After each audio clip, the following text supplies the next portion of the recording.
In the 80s, we would have people come from literally all over the world, including Australia, to say, how are you doing this? How are you doing ministry? Because we would like to be a church that somehow ministers to the poor, ministers to the resourceless, that ministers to the powerless, etc. And often people would come from churches of 75, 150, 175 in worship attendance. And they would say to us, what ministry should we start first? I mean, we have a Sunday school, we minister to the youth, we have small groups, but what ministry should we minister to outside the church? And our response to them was none. Do not start because you are not yet ready. Now, let me talk to you about our strategy. The strategy that we took was that the local church, the local congregation, the local core, if I could use that term, was like principal in a savings account. The reason you put money into a savings account in the bank is that as the savings account grows, or in this day and age, hopefully you do a little bit more wiser, the reason you put money into mutual funds or the reason you put money into some kind of stock fund or whatever, but you are building a principal that will then spin off interest. And you know and I know that the larger the principal, the more the interest.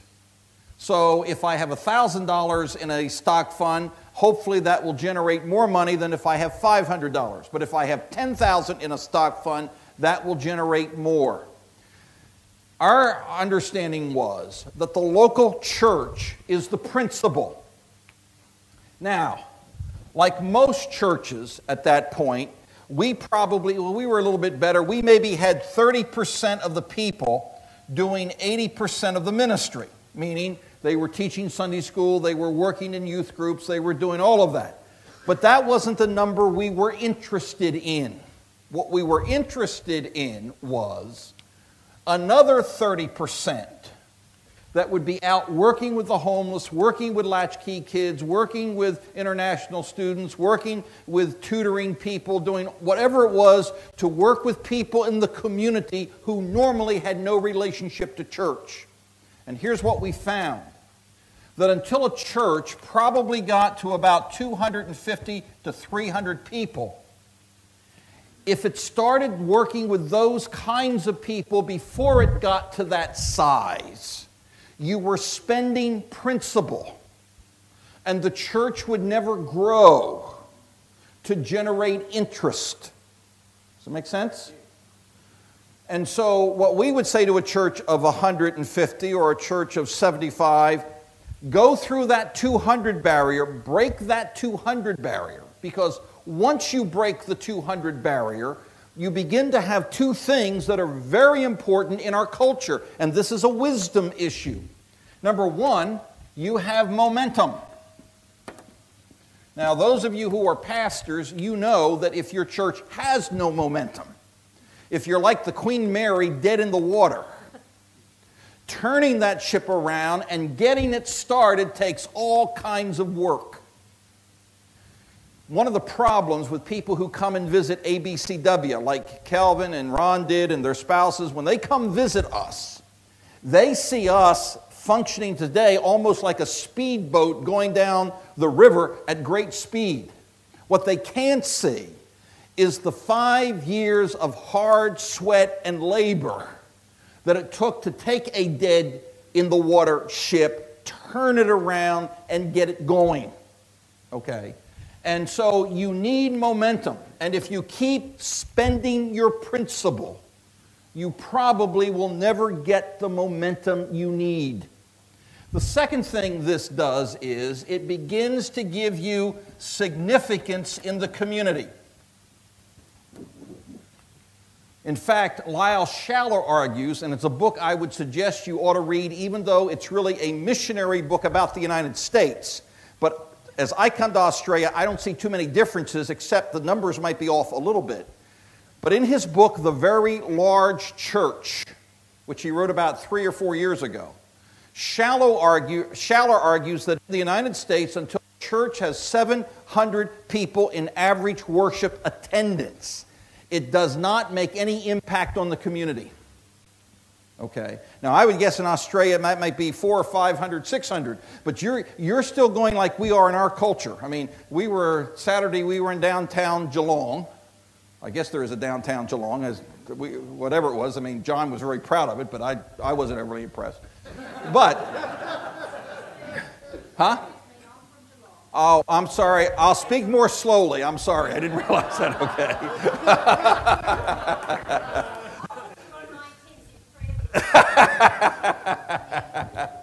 But in downtown Geelong, it was interesting. You basically have two great big shopping malls. And at least from my perspective, it looks like all the other little stores around it are struggling to keep up. Because everybody's gone into the malls. It's what Schaller calls the big box thinking. So in the United States, there's no longer the mom and pop chemist or pharmacy or drugstore. You have the great big shops. I mean, Robin was going into all the Rite Aids and all these others because he said, you can buy anything in there. And Ron was having a heart attack. But, you know, you can... The same thing with the hardware stores, or the same thing with grocery stores. Well, the same thing is true with churches. One of the reasons why I want our churches to grow is it's a missionary thing. In the United States, churches of 50 to 100 to 200, nobody sees them. They have no power, they have no influence in the community in order to do whatever God wants them to do, plus the fact they have very few dividends to spin off to do ministry. Now, the question I was responding to is, what about in the Salvation Army that God has called us as a Salvation Army corps to reach the powerless and the resourceless? Number one, I don't have a problem with that. But I want to say this, if that's where you're going to grow your churches, you won't grow churches. Number one, you won't have leadership. And number two, okay, you will never have the dividend to spin off. We had an African-American football player, a gridiron player in the United States, who, unlike most football players in the United States, was overly intelligent. And he graduated from seminary. And in the city of Denver, there is a African-American, a black section that is middle class, that is one of the nicest communities I've ever been in. In fact, I used to drive visiting professors when I was at the seminary. I'd drive visiting professors through there and say, who lives here? And they'd say, oh, white doctors, bankers, lawyers. I said, no, this is the middle class black section. They couldn't believe it. About 2 miles away is downtown Denver, where there's one of the worst African-American sections of the city, where crime, drive-by shootings, all kinds of things. And Tom wanted to plant a church to reach blacks in downtown Denver. And so Tom planted the church here. And I said to him, I said, Tom, if you're reaching downtown Denver, these blacks, the gangs, the single moms, all the stuff that's going on, why did you put the church here, not here? He said, if I put it here, it will never grow. Because those kind of people do not help you grow a church. If I put it here, I can attract these people to the church. We won't get many of these people. But what I do is, as this church grows and gets bigger and bigger, I'll have more interest to spin off to do all kinds of ministries in the inner city with the blacks. Now, what I'm talking to you is a strategy. And what I'm saying to you is, hear me well, I'm involved in a church in Denver. I spent 11 years of my ministry in a church in Denver that was geared primarily to help the powerless and the resourceless. But we understood that if you put churches here, they're not going to grow. Now, I'm not saying you should put churches there, or shouldn't, but if you do, recognize you're probably going to have to subsidize them for the next 50 to 100 years. And that's fine. If that's the ministry you want to have, that's fine. But we are also suggesting that it might be strategically and wiser to put them where you can get people who do have power and resources, but build into that ministry a DNA that makes it possible for people to be willing to release that power and those resources to the powerless and the resourceless. And when you have a medical doctor who becomes convicted about making too much money, and splits a practice in half and goes down into the inner city and creates the inner city health clinic today, which is a major ministry down there supported by churches, it begins to make sense because that person has all kinds of resources we would have never had if we'd put the church down here. So I just wanted to lay that out in terms of your thinking to say, I am here for 3 days to say to you, if you want to build the principle, let me tell you how to build the principle in order that you can have far more interest than you have now, particularly if you're declining. You're losing principle every Sunday.